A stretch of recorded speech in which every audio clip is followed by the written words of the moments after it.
Hey everybody, this is Workforce Gaming. I am Brad, along here with Doug. Hi. It is E3 week, so we are going to spend some time talking about Bethesda today. Their hmm conference was late last night. We're recording on Monday, so theirs was late Sunday night. hmm So overall, give me your thoughts. I thought it was pretty good. I felt like it was kind of like because we've been following E3 for a long time. It just felt kind of like a normal E3 conference from years past.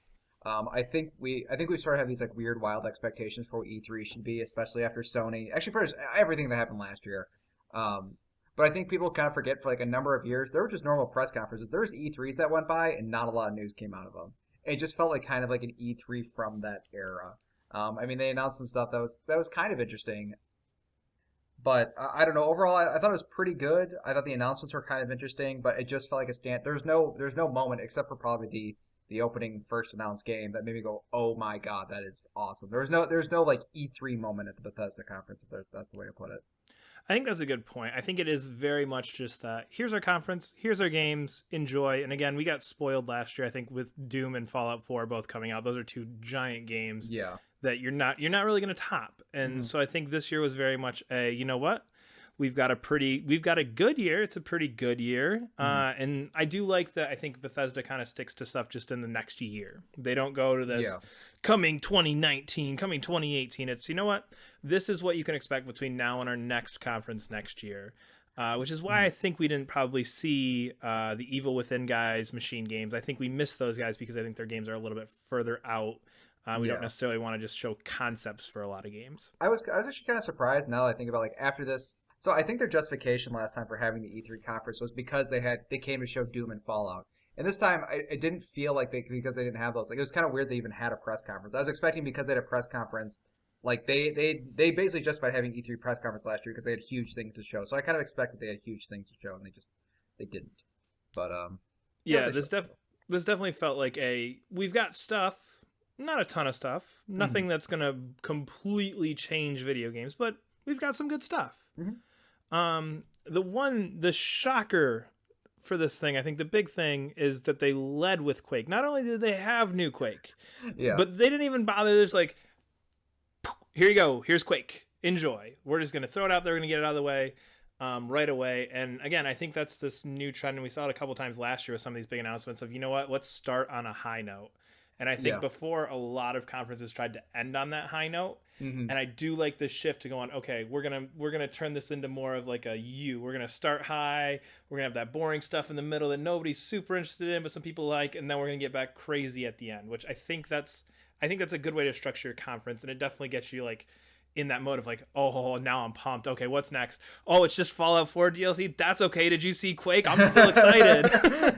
Yeah, it's kind of like actually Sony did this last year at their conference where I cannot remember what game it was. I think they announced the Final Fantasy VII remake and they sort of had like a cooldown of like indie like 8 Yeah. 16-bit games for a Yep. while, and then they ramped up again with Shenmue like right after that.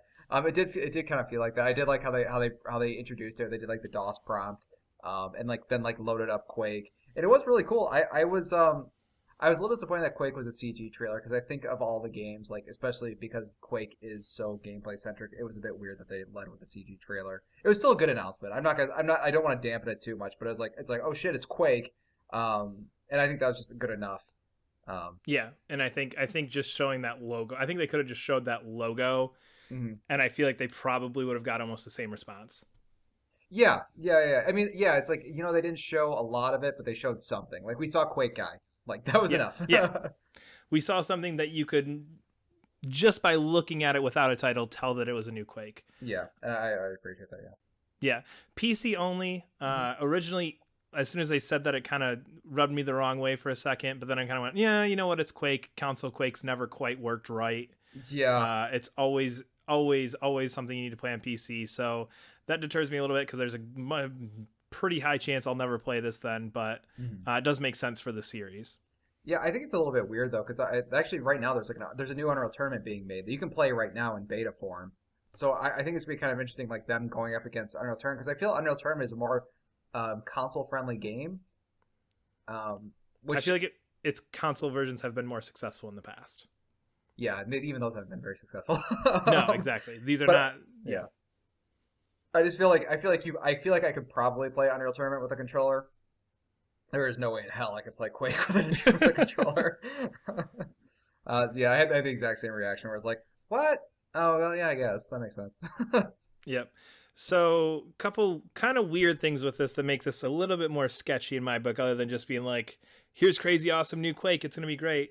So, it's being developed with assistance from id, but Mhm. it's being developed by Saber Interactive, who do not have the greatest backlog of history of No, games. no, they do not. So they did the Master Chief Collection.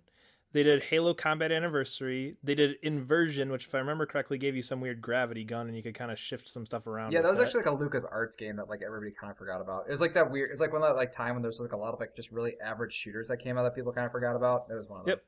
And speaking of those average to below average shooters, they also did Time Shift. Yeah. So that doesn't necessarily, I think, build a whole lot of confidence in New Quake. Yeah, yeah, but then again, like the guys who did Arkham, like their first game sucked too. So I don't know. I feel like there's been enough times where a very passionate dev, even if they're not that great, they can make a great game if they want to, if they're passionate about the product. I'll agree with that. Mhm. I think the other big thing that you got stuck on, it didn't quite stand out to me so much, was the idea of this being a hero shooter. Yeah, yeah, yeah. Yeah. Yeah, I think like because I was watching the trailer, there's a part where one of the characters tries to shoot. I think there's like a new girl character. I didn't recognize her. I haven't played a lot of Quake 3 Arena, so she might have been someone. Um, and then she does like weird warp move, and I was like, oh, there's not warp moves in Quake. Um, How dare you? yeah, and then I was like, oh no, they're gonna have like powers, and then at like the end it announced Quake Champions, and it's just a weird series I think to have champions, um, because I from like playing Quake 3, like you pick the coolest looking guy. I don't think people really read into their backstories. So I think it's kind of weird. Like I mean, think about like hero shooters like Overwatch. Like each of these characters are very individual and they're made specifically for this game. Or even like League of Legends and these other games. Like they have very specific, interesting backstories and stuff. And Quake 3 Arena have always just been Quake 3 Arena guys. Yeah. Like there are backstories to them. I'm not going to deny that, but it's like which guy did you think looked the coolest, and that's who you played as, and that was pretty much the long and short of it. Yeah. Not because you liked that character. Yeah. And we'll Yeah. be curious because, again, we have very little on this. So, how much they delve into that, if it's just you're just changing a base ability and that's essentially it, or are you getting into these very specific class based hero shooter tropes that you normally see? Yeah, I would actually think it'd be pretty cool if they just had like powers, but everybody saw that it was still like to pick up the guns and stuff. Yeah. And So like everybody had the same guns, you just had a different power.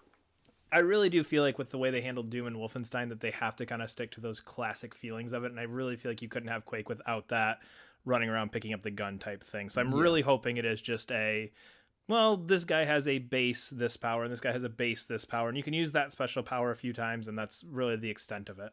Yeah, yeah. Hopefully, we'll see. I mean, we'll see. It just doesn't sound like a great idea, but even bad ideas, even things that sound like bad ideas, can actually be really awesome if implemented right. Yeah.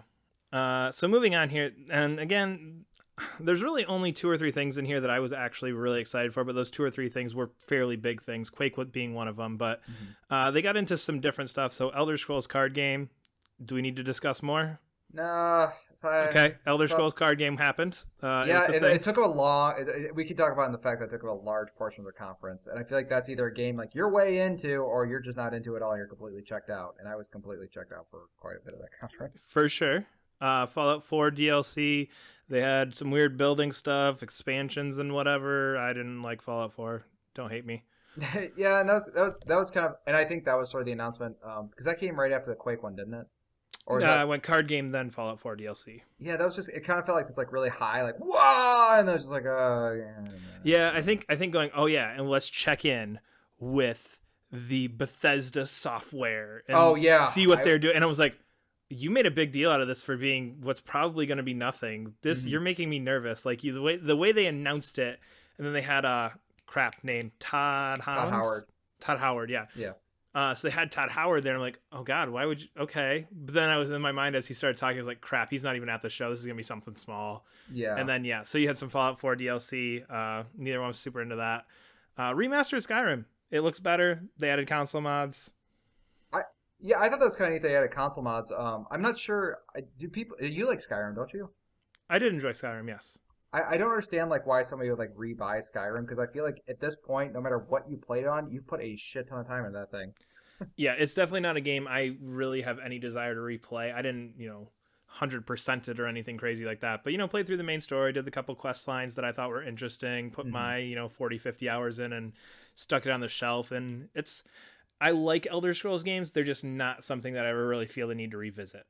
Yeah, it's yeah, and like I couldn't imagine if I put 200 hours in a Skyrim, I'm really gonna put 200 more, and probably not. It's a weird it was a weird remaster, but I know it looked cool. I mean, I appreciate when they go a little bit of an extra mile on those remasters.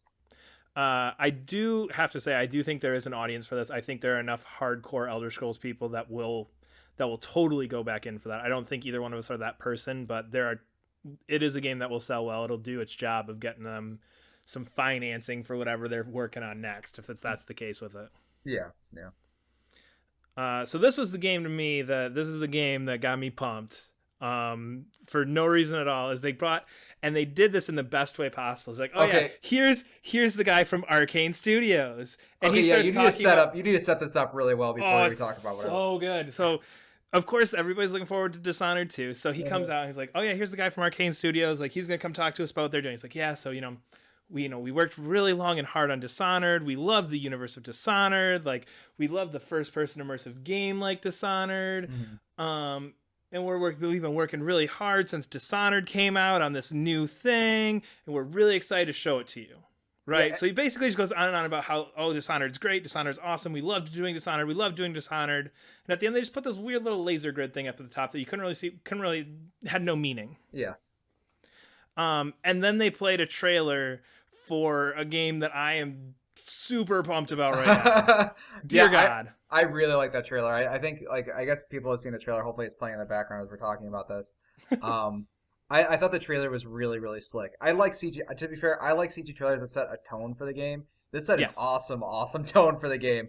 Oh It my did that sort of the God. repeat. It actually reminded me a lot of Silent Hill. Silent Hill sort of does that thing where it's like here's a very familiar environment that's slowly decaying. And I like that he kept like looking at his eye, he kept like bleeding more and more and more. They actually show in the trailer the device that's whatever making him lose his memory, and it's some sort of like mask, and it had like these like needles going right into his eye. Oh yeah, it was messed up looking, but Yeah, yeah, we didn't even say and the name. So this is Prey. Obviously that didn't get thrown up till the end, but just yeah, I don't know, like, and then you're on a space station for whatever damn reason, and then yeah. there's these crazy ass looking alien shadows and all this crazy ass shit flying at you, and oh my God, it looks so good. I thought it looked cool. Yeah, I was disappointed and confused. It was Prey. I was a um, little bit too. That was my only issue with this game looks so cool and so different from what the first Prey was, that in my mind it's like, okay, maybe this started out as Prey 2, and then you realize, okay, we don't really want that strong connection, so what if we just reboot it as Prey? But I feel like somewhere along the lines you got to go, you know what, we're working on a game that has zero connection to this other than the fact that you're a guy and there's aliens, and that's the extent of our connection. yeah, because like okay, I guess what do you when you think Prey, like what do you think of? I have two things in my head that I think of. Alien abduction and Native American bow. Yeah, I got Native American, aliens, and portals, and it had none of that. It had aliens, I guess, Yeah. but and that's why it just felt weird. I was like, oh, I feel like this would have been just as cool if it wasn't Prey. Like it wasn't cooler because it was Prey. It's just kind of like confusing. It just felt like they had that name thrown out there, and they did do like the post-show interview with I don't know the guy from Arcane Studios at this point, but Mhm. whoever he is, they were doing the thing, and he said that it's a when they Adam and Morgan asked him, "Is this a sequel? Is it a reboot?" He said it's a reimagining of the IP, was the phrase he used, which. I don't really feel like Prey is like this huge IP that we need to reimagine. I feel like he could have just called this like Morgan does repeats the same day, and I would have been just as excited. Yeah, I mean, if they could call it like literally anything, yeah, it is weird because like I can understand like reimagining an IP, but like you took away anything that's like even recognizable about Prey. Like people don't have like deep nostalgia for Prey. It was just like Duke Nukem Forever. It took forever to come out, and it came out and it was pretty good. And then they just took away. I don't get it. But I mean, we're kind of. It sounds like we're down on it, but the trailer was sweet, and I'm Oh like, my oh, gosh, I'm so yes. ready to play that thing. Yeah. As And of now, I will tell you that the only conferences that I've watched all the way through are EA and Bethesda, and that's the game out of all of them that I'm most excited for. Yeah, wait till you watch the Ubisoft conference. I haven't got there yet. I had to work today, unlike Yeah. some people. I work too. I watch it after work. Anyway. Some people work late. Yeah. But anyway, it's coming 2017. So sometime next year, my guess is if they follow the trend they kind of had last year, would be probably before their E3 conference. But that might be Mhm. me getting my hopes up way too Yeah, high. no, I think Because that's like two. I think that's going to be a game that accidentally slips in 2018. yeah, that would be if one of these games, one of the things they talked about doesn't happen on time, it's gonna be that one. But so we have the big thing with Prey. Mhm. They come back and we get back into kind of some of these smaller announcements. Doom, lots of free multiplayer updates, and there's multiplayer things changing. I know id's taking over kind of the direction of that. You've played Doom, you played the multiplayer. Thoughts on any of that? Multiplayer stuff was not interesting. Snap map stuff was really interesting. I think what they found out is that people aren't really into the multiplayer stuff, but they're very much into the snap map stuff. And if you haven't played if you haven't played Doom, you've definitely played Time Splitters 2. Time Splitters 2 had something very similar, where it was like a create your own map thing. So they're just gonna keep doing like they basically just made Mario Maker Doom, which is pretty cool. And but it's like Mario Maker with like tons of different logic things you can add in. That was far more exciting. It seems like they sort of downplayed the multiplayer stuff, so I gotta imagine that their focus is not gonna be in the multiplayer anymore. It's either gonna be Snap Map or single player DLC in the future. It kind of felt like they basically announced like all the multiplayer DLC at once. Like, okay, here it is coming. Don't ask us Yeah. about it. Like, it just felt like they kind of like, okay, crap, we do need to get this stuff out because people are clearly more interested in the Snap Map stuff, which is like create your own maps and it has co-op and you can do like RPG mechanics and stuff in it. It's really cool. So that was actually pretty exciting. I rented Doom to play it, so I'm actually thinking like, well, I might go back and buy it.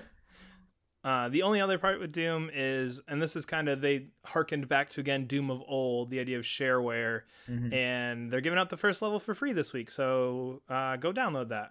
I they they harped on nostalgia to announce a demo. All they They did was did, announce a demo. which They did not. Which I did have to say that's hilarious, just the way that he announced that. Instead of just being like, you know what, we love this game. A lot of people love this game. We think a lot more people could love this game. So go try our demo. It's like back in the day for you kids out there, things kind of got passed around the internet a little bit. Think of it like BitTorrent for old people. And with that, you could play Doom. So now you can play Doom again because we're just gonna pass it around to you guys in the form of just a demo. Sorry. Yeah, and if they were really gonna do it like shareware, they'd release the first third of Doom, like Yes, not the yes, first yes. level. It actually, I was actually as much as kind of like, okay, I get what you guys are doing, harp on the shareware. It's actually a demo. I was actually really glad they did because that game did not do well in the multiplayer beta. You had bad impressions of that game, and the single player is the awesome part. So I'm just glad more people are gonna see, okay, this game actually is awesome. The single player is the part that is great. Yeah. And again, keep going with some of the stuff that's smaller things that I know neither one of us aren't too interested in. Yeah. Elder Scrolls Online. I went to the bathroom. Yeah. To be perfectly honest.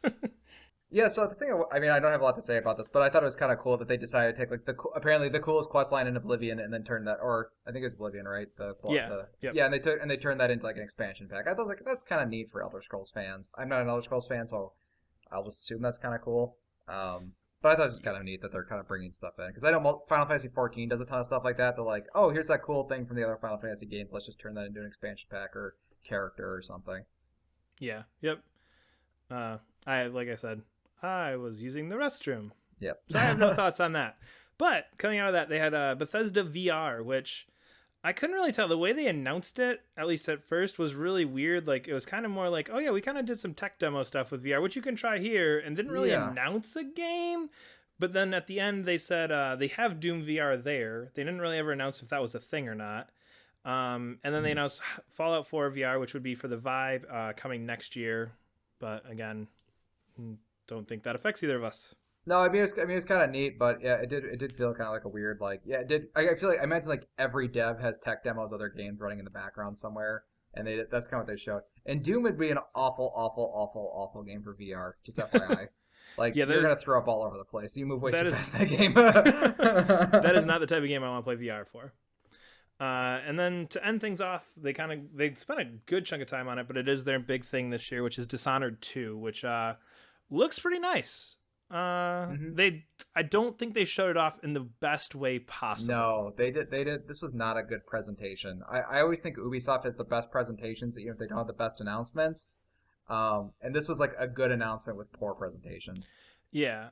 So they started off, they just kind of showed settings, and it was just kind of that floating camera through settings. You really couldn't tell, is this gameplay? Is this kind of CG? Is this cutscene? You couldn't really tell what it was. Hmm. Again, it looks pretty. They keep saying the Void engine, which I believe is in their engine. I don't know if Arcane made it or where that came from, but Yeah, they kept talking yeah, about it a lot. Is it just Arcane's engine, I'm yeah. assuming? I assume it's an in-house one because I haven't heard of it outside of that. They did tout that pretty heavily, though. Hmm. Through they name dropped that several times. They did a little bit of character explanation, the background between the two characters and how they interact, and tried kind of some of the ways that picking one affects the other. And it sounds like it's basically the same game. You just kind of get some different dialogue choices. Yeah, it felt like there was like a lot of like, it felt like a lot of like needless setup for a gameplay section that was not. I mean, it looked good, but it didn't look radically different than Dishonored. It looked like what I. It's like, oh, that is Dishonored 2. You know what I Yeah, mean? yeah. Um, Which again, Dishonored is a fantastic game, and if I was going to say what I wanted from Dishonored 2, it would be make Dishonored again because that was good. Do what you did and do that again, please. yeah, I will say though, like watching the gameplay, like way too many like head stabs. Like I like literally was like, I don't think I'm gonna play this game because like you were stabbing guys in the like really really really violent melee kills like on a constant basis. I But was I feel like, like that's what you did in the first one, though. I think. I guess I don't know. I didn't play the first one. If that's what the first one is, I mean maybe I never played Yeah, it. But like there were I lots of that in especially the first don't like throat slitting in games, and that was like throat slit central. one. But yeah, I really wish there was more to talk about with this, but it Mhm. really just looks like if you like Dishonored, you will like this. The one thing that seemed kind of cool, but I feel like it's been done before, but I just Mhm. can't picture where. It was one of those things where it looked familiar, but I couldn't go, oh, that's that thing from blank. But it was that's that thing I've done before, and that was they had this time travel glove thing where you Yeah. could go through like alternate timelines or back in time, and they were kind of iffy on exactly the plot device motive with it. But so to kind of solve puzzles, there's a door that's locked. You go back in time, or you go forward in time, or whatever. The door is broken. You walk through. You go back in time. Yeah. I Yeah. mean, It just looked like one of those things like, oh, it just looked like, I don't know. Whenever I see something like that, it's like that's gonna be a very small portion of the game. yeah, Whatever that is, like that's not gonna be like a major mechanic in the game. Like that's gonna be pretty cool for that level or two that you're gonna use that thing. it's back of the box. It's a back of the box thing where It, it's like, and you can travel through time in 3 levels. yeah, and it was like a really cool looking thing. But yeah, it did feel just like it's discounting to say it wasn't looking interesting because it definitely looked interesting, but it Yeah, wasn't like mind it did blowing. feel like when you say not back in the box probably isn't the right word, but just like that new additional feature that wasn't in the first game kind of thing. Yeah, Because like the idea of it seemed really cool, but mechanically I was like, oh, okay, I see what you're doing. It's you're not really shifting back in time; you're just like disappearing and reappearing, and and we've seen that we have like we you said we've seen that other world stuff before. hmm yeah. It sounds like I'm really down on this, but this is a game that I really want. I will probably be buying right when it comes out, but Hmm. I don't know. Just the way that they're showing this and the way that they're doing it, it looks great when they just show you some gameplay and let it go. Yeah, yeah, yeah. But it's maybe it's just the people talking about it again. A lot of these people are not certified public speakers and really good presenters. They're game developers, which is cool to let them talk. But I think a lot of times you get these guys who aren't necessarily in the best. It's not their strong suit to go up and spend 20 minutes talking about their game. They're much better behind the game. So I Mhm. think that might have had something to do with it. It might just be, just they're not sure how to present this without just literally saying, we made Dishonored again. Yeah, the thing that's kind of weird too. I think this is, and it kind of thinks like if I'm thinking back to like if I am worried about how to present my game, I would just go back and like how do we present stuff before? In Fallout, they did something similar. They kind of like introduced the world. I think what they made their mistake with though was like saying how good the game looked. It looked good, but it wasn't a game that looked good enough to talk about how good it looked. Does that make any sense? Yeah, I think so. It's what I expect out of a PS4 game. Yeah, It's yeah, not it's not like I can't even think of something like off the top of my head where like Ratchet and Clank where it's yeah. like this looks above and beyond my expectations. Mhm. This you're meeting my expectations. Great work, guys. Yeah, yeah, yeah. No, exactly. And that's what like I feel like I kept getting like a little bit antsy. It's like, okay, come on, let's show that gameplay. Let's show the gameplay. And then I was like, okay, it's Dishonored. Um, Yep. yeah, I don't know. I think the setting's kind of cool. I thought the two main characters look kind of cool. I thought it was funny. Like the girl just looks way cooler than the guy. The guy's like this like old drunkard looking guy. And Well, then you he's got the this, guy like, from the first one, and it's 15 years later. no, So I mean, I get that, but it's just like this, like, would you like to play as this grizzled old man or this sweet ass assassin chick in this like cloak that looks like it's from Bloodborne? It's like, and she has like darkness powers. yeah. It's like, Well, okay, she looks like the cooler one. either way, this is an instant buy for me. I'm pumped about it. So, Yeah. regardless of what they show, but November 11 is the date on that. Mm-hmm. They've got collector's editions and stuff, and blah blah blah, and all that stuff. Mm-hmm. They ended what I thought was kind of classy, is they kind of threw like live cams of all their studios up at the end, which I thought was kind of classy, just to like, hey, Mm-hmm. we just want to thank all of these people who are working on these games, like, and you just see their, I think it was 9 or 10 studios, and they just had all these people up there, like, it was just kind of a classy way to end it, just to be like, hey, these are the guys who are making the games. Oh, I mean, that would have been classy if they didn't say y'all wouldn't get free T-shirts. Well, yeah, I think That's how they actually ended it. I guess they did actually end it as like, everybody gets a T-shirt, and then they brought out the T-shirt cannon and guys in costume, not quite that far, but yeah. That kind of. No, I do appreciate that. I think Ubisoft is really good at that too. Sorry, I just got finished watching the Ubisoft one, so I'm weak occasionally. No, I think that there's a lot of marketing in general is doing a really good job at showing the developers just being very passionate about their projects. And then when they actually get to really marketing the games, they're not going to market like that at all. Yeah. So the last thing, and this, a lot of this came out after the conference because it was such a quick shot. Yeah. Is in that original MS-DOS prompt. It lists all of the games that they've kind of worked on. Wolfenstein 3D, The New Order, Old Blood, Doom, Doom 2, Doom 3, Doom 4. And in the middle there, and it has the release dates for all of them, in the middle there, it says Nuke_Colossus right in there with the Wolfenstein games. So my biggest disappointment with this is no Machine Games, but I think that's our tease at Machine Games. I think that's their hidden tease instead of just throwing a Wolfenstein New Colossus update or like image up there, having the guy come out and go, we're working on it. I am so dumb. They are of course going to announce it at QuakeCon. Yeah, that makes sense. Because they kept talking about stuff like, oh, you'll see this at QuakeCon, you'll see this at QuakeCon. Like, it would make sense to like their showstopper QuakeCon thing to be Wolfenstein at a QuakeCon. Like, that just makes sense. That does make sense. So maybe we'll see that in a couple months. But yeah, so overall, I think an average, a normal, an okay, an acceptable. You did your job. Yep. You blew my mind with Prey. You bored me a little bit. You had some good stuff. It's a solid C. It's good. It's that average right there in the middle for me. And I think, you know what? You're not always going to have the A+++, holy shit, you just wrecked my mind conference like we saw last year. So I think they did a good job with this. Yeah, I agree. I thought it was pretty good. But yeah, I think it was just like it was an E3 from the presser from E3 past. Yeah. Yes, very much time capsule, if you will. Mm-hmm. But that'll do it for Workforce Gaming. You can follow us on Twitter at Workforce Gaming. Subscribe to us on YouTube, iTunes, wherever else you may be listening. We will have E3 stuff all throughout the week, stuff for probably every conference. Should probably decide if we're doing that or not, but probably stuff for every conference, stuff about the other information that comes out. So we will have videos throughout this week for you all. Thank you for listening. See you later. Bye.